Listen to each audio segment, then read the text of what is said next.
요한복음 10장 1절에서 2절 그리고 11절에서 15절입니다.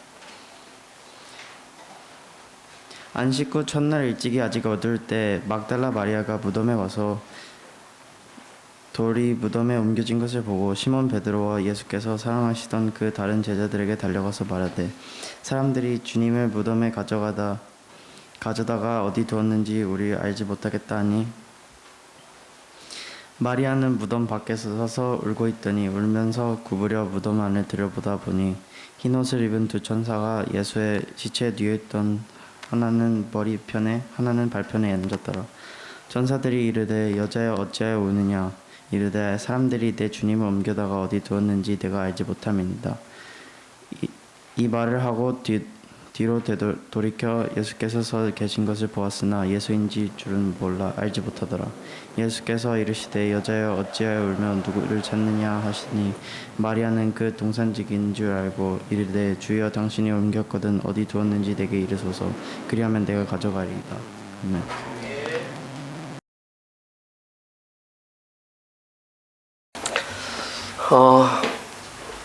어떤 조사기관에서 다음과 같은 조사 결과를 발표했다고 합니다. 우리가 분노를 가장 많이 쏟아내는 대상은 무엇일까요? 라고 하는 그런 조사 결과였습니다. 여러분들은 누구에게 분노를 가장 많이 쏟아내십니까? 거기 볼 필요 없습니다. 여기 보시면 됩니다. 뭐 분노를 안 내는 것처럼 그랬듯 시치미를 떼시고. 누구에게 분노를 가장 많이 내십니까? 조사 결과는 영예의 1등은 바로 엄마였습니다. 사람들이 엄마에게 분노를 가장 많이 쏟아내는 이유는 가장 만만하다는 그런 엄마가 가장 만만하다고 생각했기 때문이라고 합니다. 여기서 말하는 만만함이라는 단어는 심리학적으로 동일시 현상이라고 합니다. 쉽게 말해서 엄마와 자기를 동일시해서 엄마에게는 마치 자신에게 행동하듯이 그렇게 생각해도 된다라는 잠재의식이 남아있기 때문에 엄마에게 그렇게 함부로 대하는 통계가 나왔다고 합니다. 제가 살아갔던 삶의 여정을 봤을 때 맞는 것 같습니다. 이 설교를 준비하면서 회개를 많이 했습니다. 참 내가 버릇없는 아들이었구나. 지금 이 영상이 저희 교회가 이렇게 설립이 되고 설교를 하면서 이 영상을 찍으면서 꼭 한국에 갑니다. 그럼 저희 엄마도 보시고 저희 장인어른 장모님 다 보십니다. 그리고 피드백을 하십니다. 오늘은 뭐 피부가 피곤해 보인다. 뭐 교회에 무슨 일 있나. 뭐 이렇게 이제 합니다. 많이 후회가 되었습니다. 사실은 한 대략 20년 전이었던 것 같습니다. 제가 읽었던 시가 기억나는데 여러분들도 다 아실지 모르겠습니다. 아마 오늘 내용과 좀 관련이 있을 것 같아서 제가 준비를 했는데 시의 제목은 엄마는 그래도 되는 줄 알았습니다 라고 하는 시입니다. 심순덕이라고 하는 분이 지은 시인데 한번 제가 읽어보겠습니다. 엄마는 그래도 되는 줄 알았습니다. 하루 종일 밭에서 죽어라 힘들게 일해도 엄마는 그래도 되는 줄 알았습니다. 찬밥 한 덩이로 대충 부뚜막에 앉아 점심을 때워도 엄마는 그래도 되는 줄 알았습니다. 한겨울 냇물에 맨손으로 빨래를 방망이질해도 엄마는 그래도 되는 줄 알았습니다. 배부르다 생각 없다 식구들 다 먹이고 굶어도 엄마는 그래도 되는 줄 알았습니다. 발 뒤꿈치 다 헤어져 이불에 서걱서걱 소리를 내어도 엄마는 그래도 되는 줄 알았습니다. 손톱이 깎을 수조차 없이 닳고 문드러져도 엄마는 그래도 되는 줄 알았습니다. 아버지가 화내고 자식들이 속썩여도 전혀 끄떡없는 엄마는 그래도 되는 줄 알았습니다. 외할머니 보고 싶다. 외할머니 보고 싶다. 그것이 그냥 넋두리인 줄만 한밤중 자다 깨어 방구석에 한없이 소리주게 울던 엄마를 본 후로 엄마는 그러면 안 되는 것이었습니다. 우리 어린 친구들이 얼마나 이 시를 이해할 수 있을지 잘 모르겠습니다. 인생을 50 이상 살다가 보니까 그런 모습이 생각이 많이 났습니다. 우리 어머니들은 우리가 분노의 대상이 아니라 사랑해야 될 대상입니다. 그런데 너무 가까이 있다 보니까 어머니의 소중함을 모르고 우리가 그렇게 함부로 대하고 분노를 내었던 것 같습니다. 부활절 맞이해서 우리 어머니들께 좀 잘했으면 좋겠습니다. 오늘은 예수님께서 사망 권세를 이기시고 부활하신 부활절입니다. 여러분들은 부활절 하면 뭐가 가장 먼저 생각나십니까? 여러분들에게 부활절은 어떤 날입니까? 예수님이 사망 권세를 물리치시고 부활하신 그날이 진짜 기쁘고 감격스럽습니까? 한번 여쭤보고 싶습니다. 부활절은 진짜 우리가 기뻐해야 되고 감격스러워야 하는 날임에도 불구하고, 그런데 지금 이 시대의 교회는 부활절을 저희들이 어머니를 함부로 대하듯이 부활절을 함부로 대하는 그런 시대가 되고 말았습니다. 부활절 그러면 기껏해야 우리 어린아이들은 계란 먹는 날, 혹은 아니면 달걀 초콜릿, 아니면 토끼 초콜릿 먹는 날로 생각할 것입니다. 우리 청소년들은 방학이 되어서 좋은 날이 부활절로 생각합니다. 그리고 우리 젊은이들은 이스터 할러데이를 갈 수 있어서 좋은 날이라고 생각하는 날이 부활절이 되고 말았습니다. 그러나 부활절은 이렇게 간단하게 취급되어야 할 그런 날이 아닙니다. 우리가 어머니를 함부로 대하면 안 되듯이 우리 기독교에서는 부활절을 그렇게 함부로 대해서는 안 됩니다. 오늘은 정말 우리 기독교인에게 있어서 가장 중요한 날이 바로 부활절입니다. 세상 사람들은 과거에는 태양이 지구 주변을 돈다고 생각했습니다. 그런데 코페르니쿠스가 지동설을 주장함으로 말미암아 모든 인류가 혁명적으로 바뀌었듯이 그 바뀐 날보다 훨씬 더 획기적인 날이 바로 부활절이라는 것입니다. 많은 사람들은 기독교에서 가장 소중한 날을 성탄절이라고 생각을 합니다. 맞습니다. 그러나 사실 성탄절보다 더 중요한 날은 바로 부활절입니다. 왜냐하면 세상에 존재하는 많은 종교 가운데에 신이 태어났다고 하는 날짜는 있지만 그가 부활했다고 하는 날짜는 없습니다. 근데 유일하게 우리 기독교에만 예수님께서 죽음을 이기시고 부활하신 날이 부활절이기 때문에 우리 기독교에서 가장 중요한 날은 바로 부활절이라고 해도 과언이 아닙니다. 만약에 부활절에 부활하신 예수님을 발견하지 못한다면 오늘 본문에 읽었던 막달라 마리아가 자기 눈을 통해서 부활하신 예수님을 보고도 슬피 우는 그런 현상이 이 시대에 발생하고 말 것입니다. 저희들에게 부활절이 이런 날이 되어서는 안 됩니다. 오늘 설교를 통해서 부활절이 얼마나 중요하고 얼마나 소중한 날인지 우리 깨닫고 돌아갔으면 좋겠습니다. 오늘 본문 말씀을 통해서 저는 세 가지 내용을 함께 나누고 싶습니다. 첫 번째 내용은 왜 부활이 진짜 부활인가? 그 부활의 증거가 무엇인가? 그 증거는 바로 빈 무덤이 부활의 증거입니다. 오늘 본문 1절과 2절에 나와 있습니다. 제가 읽어보겠습니다. 안식 후 첫날 일찍이 아직 어두울 때에 막달라 마리아가 무덤에 와서 돌이 무덤에서 옮겨진 것을 보고 시몬 베드로와 예수께서 사랑하시던 그 다른 제자에게 달려가서 말하되 사람들이 주님을 무덤에서 가져다가 어디 두었는지 우리가 알지 못하겠다 하니, 이 본문에서 가장 먼저 알 수 있는 것은 누가 이 빈 무덤을 가장 먼저 발견했는가 하는 것입니다. 빈 무덤을 가장 먼저 발견한 사람은 바로 막달라 마리아였습니다. 막달라 마리아가 예수님이 없어진 것을 보고 달려갔습니다. 오늘 본문에는 막달라 마리아라고 기록되어 있지만 사복음서에는 다 부활이 다 기록되어 있습니다. 이것을 병행구절이라고 하는데, 예를 들어서 마태복음 28장 1절에는 이렇게 나와 있습니다. 막달라 마리아와 다른 마리아.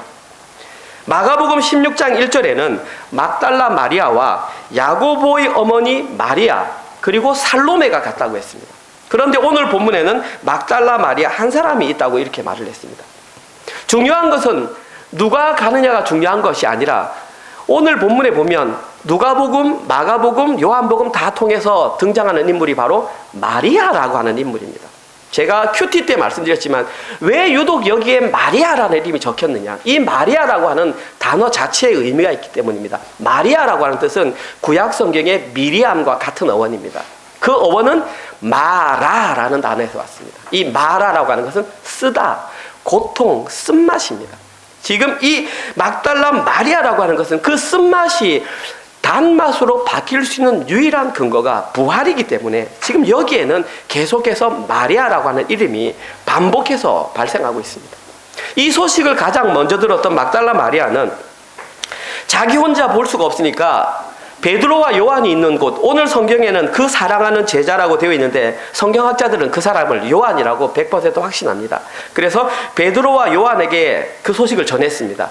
그 자리에는 아마 예수님의 11제자가 다 있었을 것입니다. 그런데 유일하게 그 소식을 듣고 무덤으로 달려간 사람은 두 사람, 베드로와 요한이었습니다.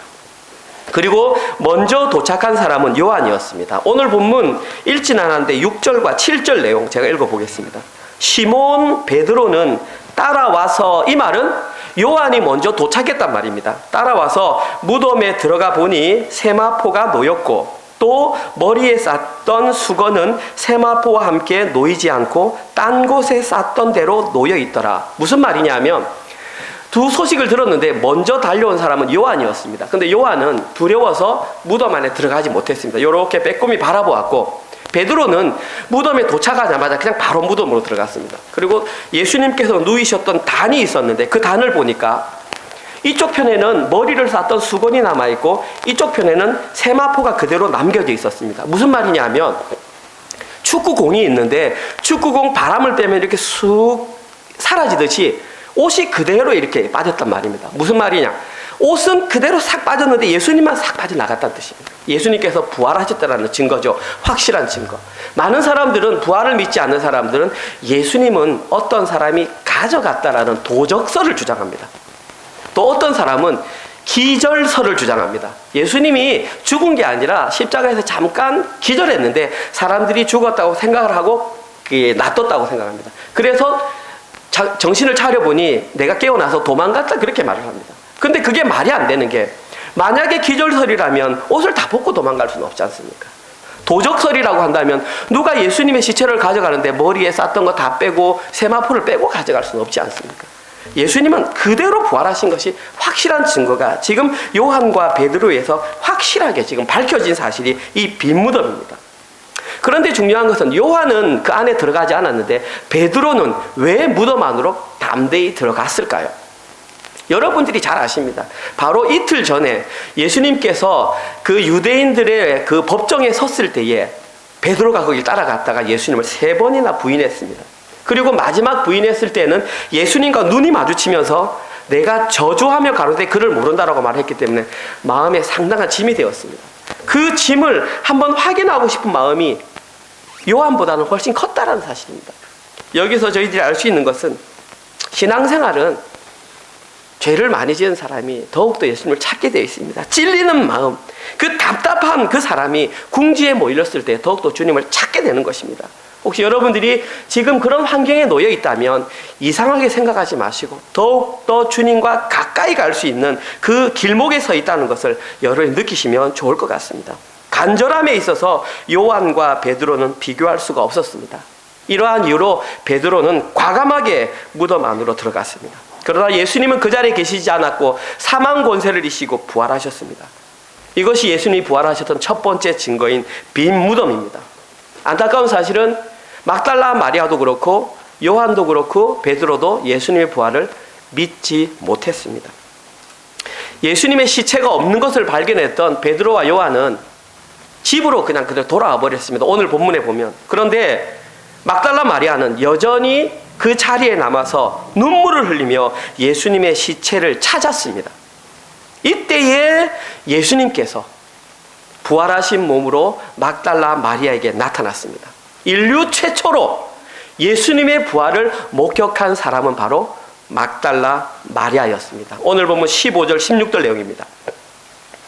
예수께서 이르시되 여자여 어찌하여 울며 누구를 찾느냐 하시니 예수님의 말씀입니다. 마리아는 그가 동산지기인 줄 알고 이르되 주여 당신이 옮겼거든 어디 두었는지 내게 이르소서 그리하면 내가 가져가리이다. 예수께서 마리아야 하시거늘 마리아가 돌이켜 히브리 말로 라보니여, 이 말은 선생님이여 이 말입니다.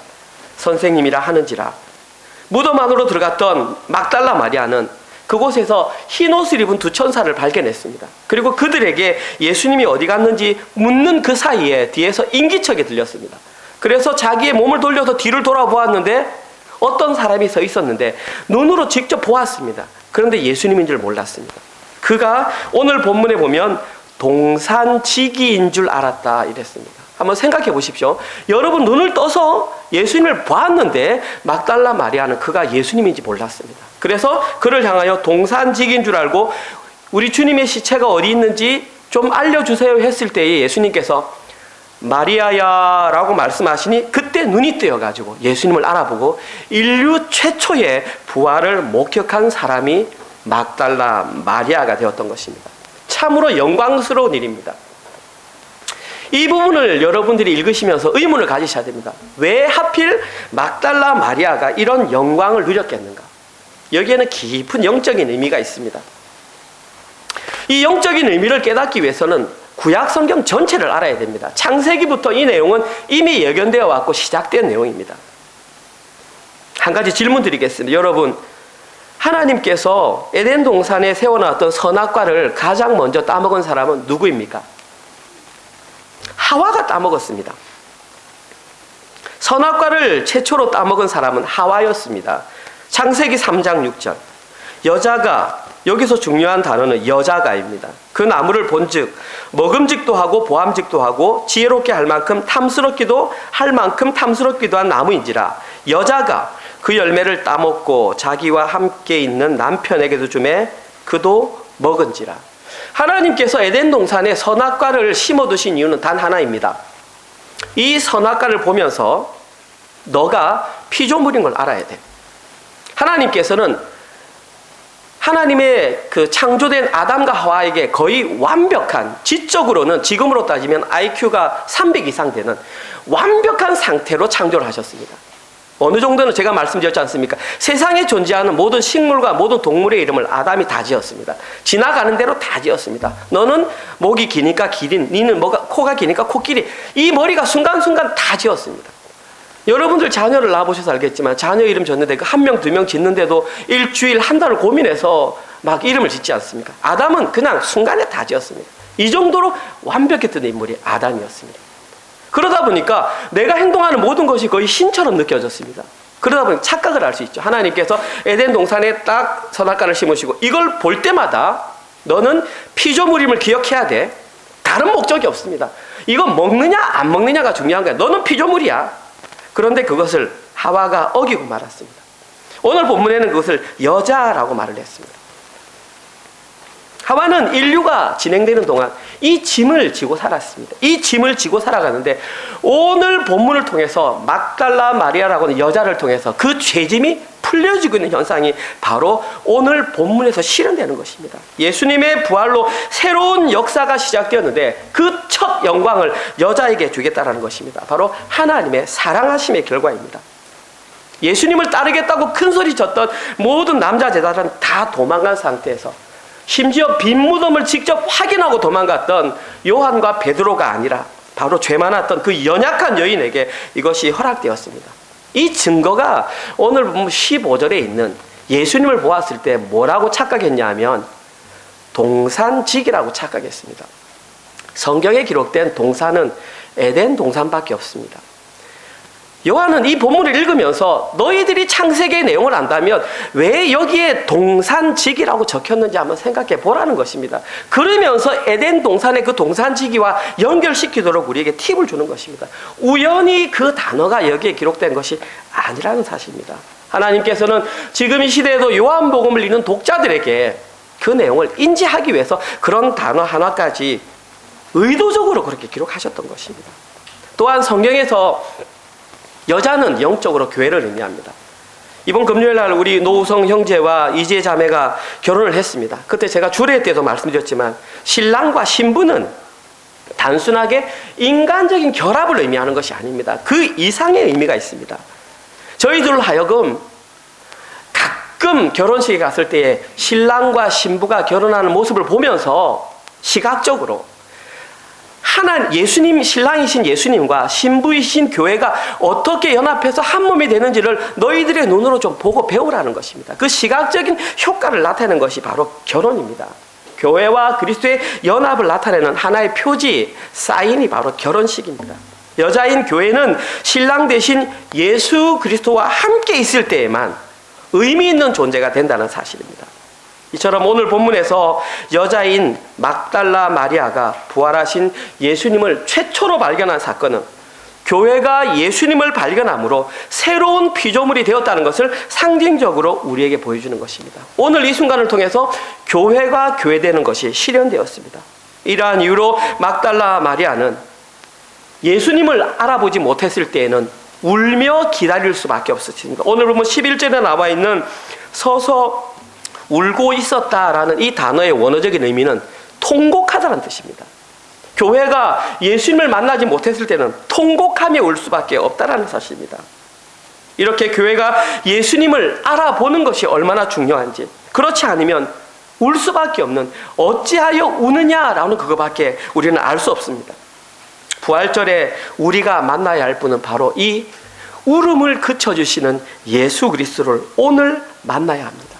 그 주님을 만나지 못하면 우리는 이 땅을 살아가면서 여전히 막달라 마리아와 같이 눈물을 흘릴 수밖에 없습니다. 지금 여러분들은 어떤 일로 눈물을 흘리고 계십니까? 많이 힘드십니까? 신랑 되신 예수님을 만나시기 바랍니다.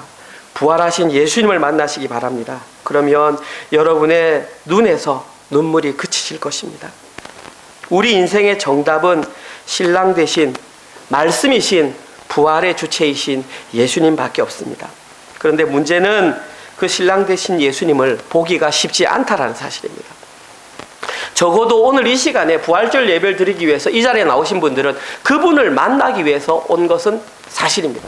그런데 그분을 진짜 깊이 만나는 것이 쉽지 않다라는 사실입니다. 그럼 어떻게 하면 그 예수님을 만날 수 있는지가 오늘 두 번째 내용입니다. 오늘 두 번째 내용은 예수님을 보아야만 우리는 울지 않을 수 있다라는 것입니다. 원래 저희들이 함께 읽어야 될 본문은 1절에서 18절입니다. 너무 길어서 제가 줄였는데 1절부터 18절까지 읽다 보면 유독 한 단어가 계속 반복되는 걸 볼 수 있습니다. 혹시 지금이라도 발견하실 수 있겠습니까? 쭉 보시면 어렵겠죠. 가장 자주 반복되는 단어는 바로 보다라고 하는 단어입니다. 오늘 본문에는 이 보다라는 단어가 모두 6번 사용되었습니다. 우리는 한글 성경을 읽기 때문에 보다 그러면 전부 보다 돼 있기 때문에 이게 다 같은 뜻인 줄 이해할 수밖에 없습니다. 그런데 이것을 원어로 보면 보다가 3가지 단어로 기록되었습니다. 오늘 본문에 기록된 첫 번째 보다라는 단어는 그냥 어렵습니다. 헬라어로 말합니다. 블레포라고 하는 단어입니다. 이 블레포라고 하는 단어는 시각, 눈과 관련되어 있습니다. 그러니까 여러분들이 눈으로 보는 모든 것은 다 블레포라고 성경에 기록되어 있습니다. 그래서 맹인이 눈을 멀다 그랬을 때에 사용된 단어가 이 블레포라는 단어입니다. 성경에서 이 블레포라는 단어는 영적으로 보는 것에는 거의 사용이 안 되었습니다. 반드시 육적인 시각적으로 보는 것에 오늘 본문 1절과 5절 보십시오. 안식 후 첫날 일찍이 아직 어두울 때에 막달라 마리아가 무덤에 와서 돌이 무덤에서 옮겨진 것을 보고, 그냥 돌이 옮겨진 것을 시각적으로 본 겁니다. 5절 구부려 세마포에 놓인 것을 보았으나 눈으로 그냥 본 겁니다. 1절에서 본 단어나 5절에서 본 단어나 이 시각적으로 본 것으로는 예수님의 실체를 알아볼 수 없다라는 사실입니다. 여기서 저희들이 알 수 있는 것은 너무 여러분의 시각을 믿지 말라는 얘기입니다. 심지어 우리가 살아가는 동안 착시현상이라는 것도 있습니다. 우리 눈이 착각을 한다는 것이죠. 영적으로도 우리가 교회에 다니는 것이 이런 블레포의 수준에만 머물러 있으면 하나님 나라를 볼 수가 없습니다. 오늘 본문에 기록된 것처럼 블레포의 시각으로 신앙생활을 하게 되면 예수님을 표면적으로밖에 몰라요. 이렇게 봤던 사람이 바로 바리새인들과 유대인들이었습니다. 이들에게 나타나는 한 가지 공통점은 자기 고집, 전통 사수, 다툼이 이들의 모습입니다. 한 가지 예를 든다면 엠마오로 가는 두 제자가 처음에 예수를 만났을 때 이러한 현상이었습니다. 누가복음 24장 13절에서 17절 말씀입니다. 엠마오의 두 제자 내용입니다. 보십시오. 그날에 그들 중에 둘이 예루살렘에서 25리 되는 엠마오라 하는 마을로 가면서 이 모든 된 일, 예수님이 부활하신 사건입니다. 이야기하더라. 그들이 서로 이야기하며 문의할 때에 예수께서 가까이 이르러 그들과 동행하시나 그들의 눈이 가리어져서 예수님인 줄 알아보지 못하거늘 예수께서 이르시되 너희가 길 가면서 서로 주고받는 이야기가 무엇이냐 하시니 두 사람이 슬픈 빛을 띠고 머물러 서더라. 보십시오. 그들이 지금 예루살렘에서 부활 사건이 일어나서 엠마오로 가는데 예수님이 옆에 따라갔어요. 부활하셨어요. 따라갔는데 옆에 보면서 이렇게 얘기하는데도 그분이 예수님인지를 못 알아봤다는 것입니다. 이렇게 보는 시각이 바로 블레포의 시각인 것입니다. 실제로 눈을 봐도 알아보지 못하라는 것입니다. 성경을 읽을 때에도 표면적으로 성경만 읽는 것이 바로 블레포의 시각입니다. 이 시각으로 봤을 때는 하나님 나라와 영생에 관해서는 아직 발견할 수 없는 눈으로 보는 시각, 우리의 신앙 수준이 여기에 머물러서는 안 된다는 사실입니다. 두 번째 기록된 보다라는 단어는 어렵습니다. 데아오마입니다. 몰라도 됩니다. 이것은 무슨 뜻이냐면 응시하다, 지켜보다, 주의 깊게 감찰하다 이런 뜻입니다. 이 단어는 반반입니다. 어떨 때는 육적으로 볼 때 쓰이고 어떨 때는 영적으로 보일 때 이 단어가 쓰일 수 있습니다. 그리고 오늘 본문에서는 육적으로 보는 곳에 이 단어가 사용되었습니다. 6절과 14절입니다. 시몬 베드로는 따라와서 무덤에 들어가 보니 눈으로 보았습니다. 세마포가 놓였고 14절 이 말을 하고 뒤로 돌이켜 예수께서 서신 것을 보았으나 막달라 마리아가 눈을 떠서 예수님을 보았으나 예수이신 줄 알아보지 못했다. 지금 이 데아오마이는 지금 영적으로 보지 못한 상태에 오늘 본문에 쓰였습니다. 그러나 주의 깊게 보았습니다. 어떤 때 이 단어는 또 예수님을 영적으로 볼 때 쓰입니다. 해당 구절이 요한복음 12장 45절 이렇게 나와 있습니다. 나를 보는 자는, 이 보다는 데아오마이, 영적으로 보는 자는 나를 보내신 이니 하나님을 보는 것이니라. 이때에는 하나님을 보는 것으로 사용이 되었습니다. 그러니까 이 단어는 하프 정도입니다. 마지막 세 번째 보다는 호라오라고 하는 단어입니다. 이 단어는 보다, 알다, 경험하다라는 뜻입니다. 그래서 실제 자기 삶으로 경험해서 알 때 영적으로 눈이 확 뜨여서 그 표면 사이에 숨어있는 이면의 뜻을 발견했을 때에 이 단어가 사용됩니다. 오늘 본문에서는 8절과 18절입니다. 그때야 무덤에 먼저 갔던 그 다른 제자도 들어가 보고 호라오 믿더라. 18절 막달라 마리아가 가서 제자들에게 내가 주를 보았다, 영적으로 보았다 하고 또 주께서 자기에게 이렇게 말씀하셨다 이르니라. 이렇게 이 호라오는 거의 영적으로 볼 때에 이 예수님이 누구신지 그 마음속에 명확하게 보게 되는 이 시각이 바로 호라오의 시각입니다. 우리는 이 시각으로 예수님을 볼 때에 하나님 나라와 영생을 볼 수 있게 되는 것입니다. 이렇게 볼 때에만 형식적인 종교 행위를 버릴 수가 있습니다. 표면적인 의미보다는 이제 이면적인 의미를 발견할 수 있는 단계가 바로 호라오의 시각으로 보는 단계입니다. 여기에 쓰인 또 다른 예가 예수님의 10 제자가 모여 있을 때 도마가 없었습니다. 도마가 뭐라 그랬냐면 내 눈으로 예수님의 옆구리에 손을 넣어보지 않으면 나는 못 믿겠다라고 말했을 때에 우리가 보았다라고 할 때 이 단어가 쓰였습니다. 요한복음 20장 25절 다른 제자들이 그에게 이르되 우리가 주를 보았노라. 호라오로 봤습니다. 하니 도마가 이르되 내가 그의 손을 못자국을 보며 내 손가락을 그 못자국에 넣으며 내 손을 그 옆구리에 넣어보지 않고서는 믿지 아니하겠노라. 이렇게 확실하게 호라오로 보는 사람과 보지 못하는 사람에서는 분리가 지금 일어나고 있습니다. 다른 제자들은 다 봤는데 유일하게 도마만 못 보았을 때 도마를 제외한 제자들은 영적인 눈이 열려서 부활하신 주님을 직접 보았습니다. 오늘 본문에서는 막달라 마리아가 예수님을 그렇게 보았고 부활의 최초의 증인이 되어서 고백하게 되었습니다. 이제 저희들도 예수님의 실체, 부활의 의미를 온전히 깨닫고 진짜 교회가 되기 위해서는 교회는 이 건물이 아닙니다. 교회는 여러분 각자 한 분이 교회입니다. 교회가 되기 위해서는 이제부터는 호라오의 시각으로 예수님을 볼 수 있어야 합니다.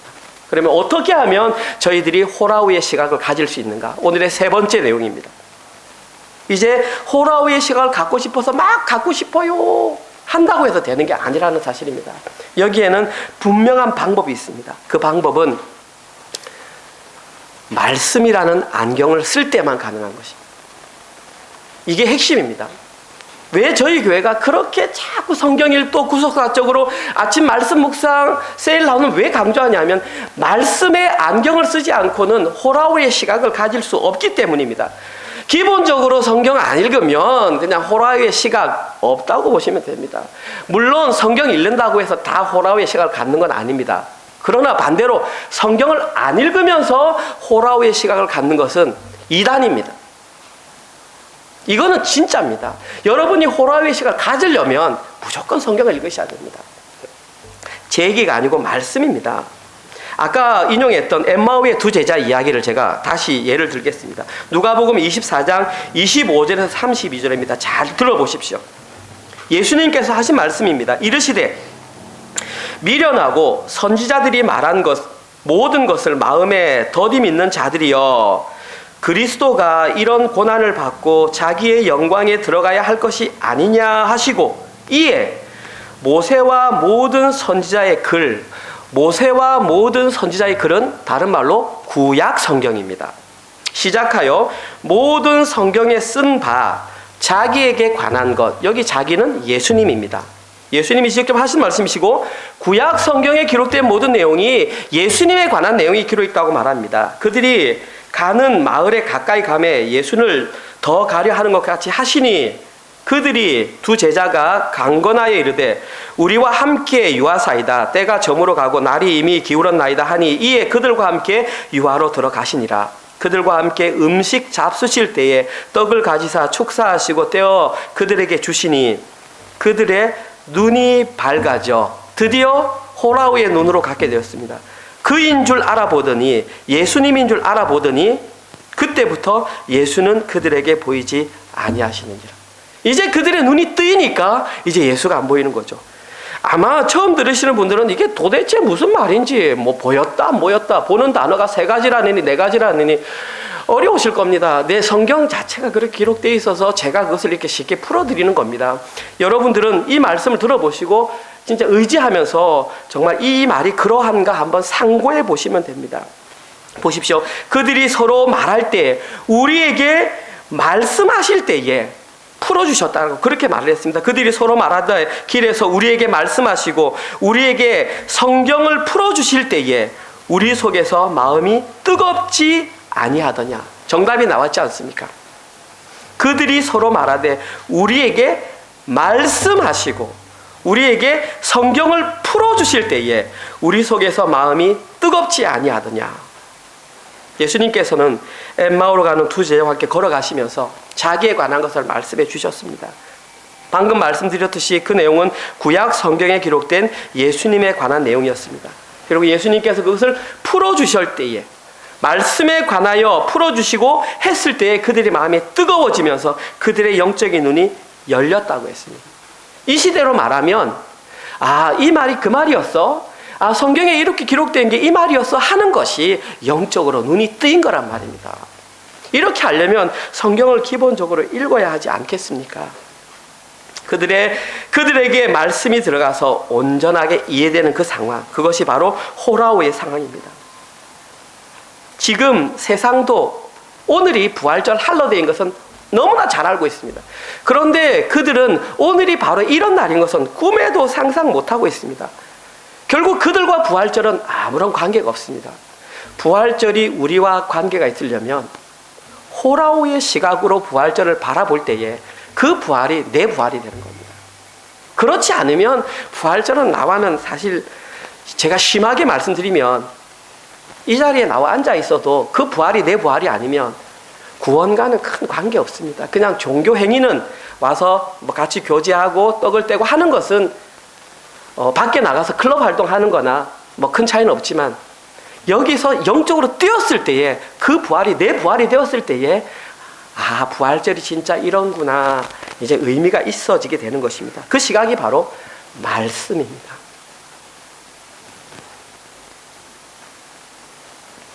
말씀 읽으면 이해가 잘 안 되시죠? 뭐 대답을 안 하시니 잘 되시죠? 은혜를 위해 성도들인데 안 되겠습니까? 잘 안 됩니다. 저도 몇 번을 읽고 몇 번 읽고도 이해가 안 됩니다. 그래서 예수님께서 부활승천하시고 성령님을 보내주셨습니다. 지난주 설교 내용에 성령님이 오셔서 하는 세 가지 역할 제가 말씀드렸습니다. 성령님이 오시면 예수님이 하신 말씀에 대해서 풀어준다고 제가 말씀했습니다. 성령님은 그렇게 이 땅에 오셨습니다. 우리가 구약 성경에, 신약 성경에 예수님에 관해서 적었던 그 내용이 모를 때에 성령님께서 우리에게 깨달음을 주시고, 축도할 때마다 기억나십니까? 주 예수 그리스도의 은혜와 하나님의 살아가심과 성령님의 위로, 교통, 감화, 깨닫게 하심이, 성령님이 깨닫게 하십니다. 말씀을 읽을 때에, 아침 묵상하실 때에 성령님의 임재를 간구하십시오. 그러면 성령님이 깨닫게 해주십니다. 반드시 성령님께서 동행하실 때에 호라우의 시각으로 부활절을 바라볼 수 있습니다. 오늘 설교를 마무리하겠습니다. 이 시대에 교회를 다니는 사람들은 참 많습니다. 그러나 온전히 부활절의 의미를 깨닫고 기뻐하는 사람은 생각보다 많지 않습니다. 그리고 그들이 부활절을 기뻐하지 못하는 이유는 제가 방금 말씀드렸던 것처럼 교회는 다니지만 호라우의 시각으로 바라보지 못하기 때문입니다. 예수님을 알아보지 못하는 것입니다. 여러분들은 어떠십니까? 지금 호라우의 시각을 가지고 부활하신 예수님을 발견하시고 이 날이 너무나 기쁘십니까? 유대교에서 출교당하는 것은 지금으로 말하면 사회적 사망입니다. 장사도 못합니다. 아무데도 가지 못합니다. 지금까지 자기가 누렸던 모든 권력과 모든 것이 다 버려야 되는 상황이 바로 그 상황이었습니다. 아리마대 요셉은 그걸 선택했습니다. 또 한 사람은 니고데모입니다.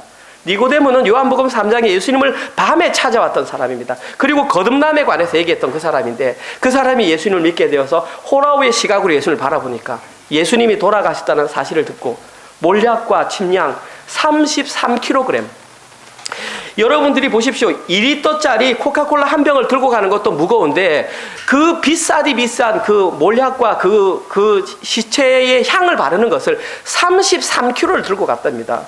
그 어르신이 그 33kg를 어떻게 들고 가겠습니다. 그 33kg의 양은 일반 평민의 장사가 아니라 왕이 죽었을 때 쓰는 양입니다. 그걸 살려면 거의 니고데모는 자기의 전 재산을 팔아야 했습니다. 그걸 팔므로 말미암아 자기 인생이 어떻다는 것을 삶으로 증명해낸 사람이 바로 니고데모입니다. 이처럼 호라우의 시각을 갖게 되면 저절로 아리마대 요셉과 니고데모의 삶의 모습이 나오게 되는 것입니다. 이제 우리의 모습을 한번 돌아봅시다. 진짜 우리가 부활의 기쁨을 호라우의 시각으로 바라본다면 우리의 삶의 변화가 나타나야 합니다. 진짜 교회, 진짜 제자, 진짜 목사, 진짜 성도는 이론이 아니라 실제로 그렇게 살아야 됩니다. 혹시 여러분들은 제가 교회를 개척한 지 얼마 안 됐을 때 설교 가운데 이런 내용을 얘기한 걸 기억하십니까? 여러분, 만약에 시간이 지나서 제 설교가 변질된다면 제가 설교하는 가운데에 제 멱살을 잡고 끌어내리십시오. 그것이 여러분들의 역할입니다라고 제가 선포했습니다. 이제 개척 1년이 지나고 예배 처소가 이렇게 새롭게 아름다운 곳으로 옮겨지고 이제 사람들이 채워지고 나니까 제 마음이 서서히 기름이 끼기 시작합니다. 아주 위험한 신호입니다. 저도 약한 인간이기 때문에 흔들릴 수밖에 없습니다. 이 소리 저 소리가 들리면 이제 제가 해야 될 십자가 복음과 하나님 나라와 영생에 대해서 설교는 하지 않고 사람들이 듣기에 좋은 조금 더 많이 모였으면 좋겠다라는 그런 마음이 유혹이 생깁니다. 제가 그렇게 설교할 때에 저를 끄잡아 내려야 됩니다. 교회 아닙니다. 목사 아닙니다. 목사는 말씀을 명확하게 정해야 하는 사명을 가진 사람이 목사입니다. 그러면 성도는, 목사가 그러면 성도는 어떤 성도입니까? 앉아서 목사 판단하고 비판하고 사람들 오는 거 잣대 제거하는 것이 성도입니까? 마찬가지 아닙니까? 목사가 그런 각오로 교회를 세워가면 참된 성도는 교회를 그런 각오로 함께 가야 하지 않겠습니까? 제가 다시 한번 고삐를 조이겠습니다. 여러분들도 초심으로 돌아가시기 바랍니다. 다시 한번 고삐를 조여주십시오. 저는 오늘이 마지막 설교라는 마음으로 설교를 합니다. 하나님 나라와 영생과 십자가 복음에 관해서 증거합니다. 여러분들도 개척 초기의 마음을 잃지 마시기 바랍니다. 초기에는 없어도 좋았습니다. 이 모든 물건을 차에 싣고 다녀도 좋았습니다. 이제는 다 세팅해놓고 나니까 이제는 좀 더 좋은 것을 바라보게 되는 그런 시각을 가지시면 위험한 신호입니다.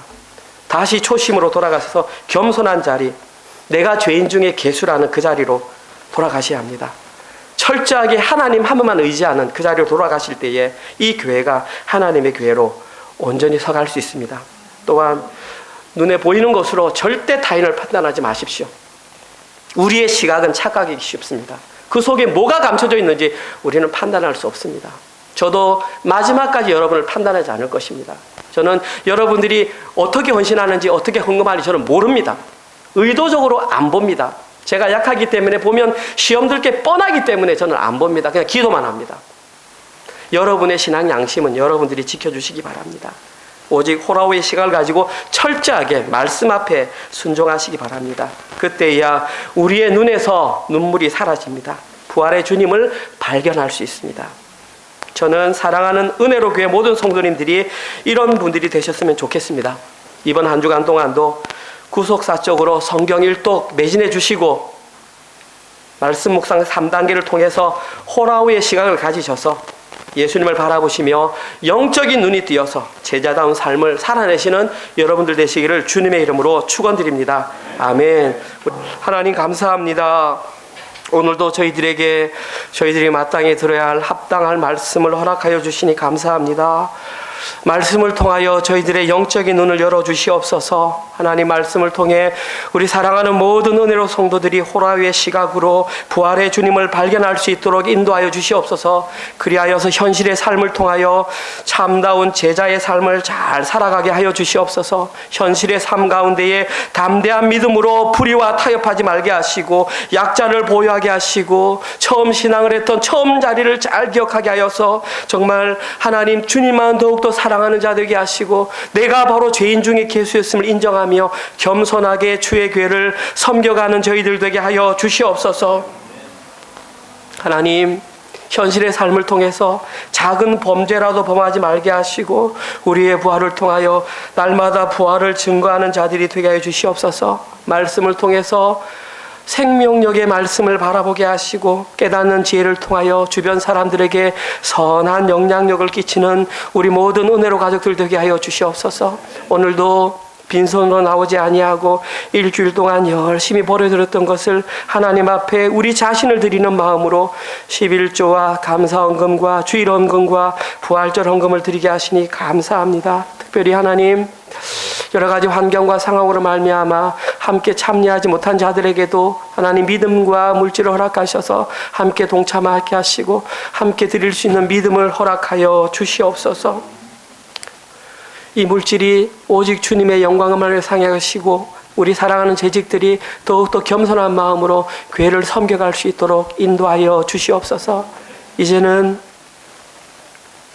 사망 권세를 이기시고 부활하신 예수 그리스도의 은혜와 독생자 예수 그리스도를 이 땅에 보내주신 하나님의 사랑하심과 성령님의 위로 교통 감화 깨닫게 하심이 호라우의 시각을 가지고 부활의 주님을 바라보며 참된 제자의 길을 걸어가기로 결단하는 사랑하는 은혜로 교회 모든 성도들 머리 위에와 지금도 세계 곳곳에 흩어져 선교 사역을 감당하시는 사랑하는 모든 선교사님들의 사역과 그들의 가족과 자녀들 머리 위에 지금부터 영원토록 함께 있을지어다.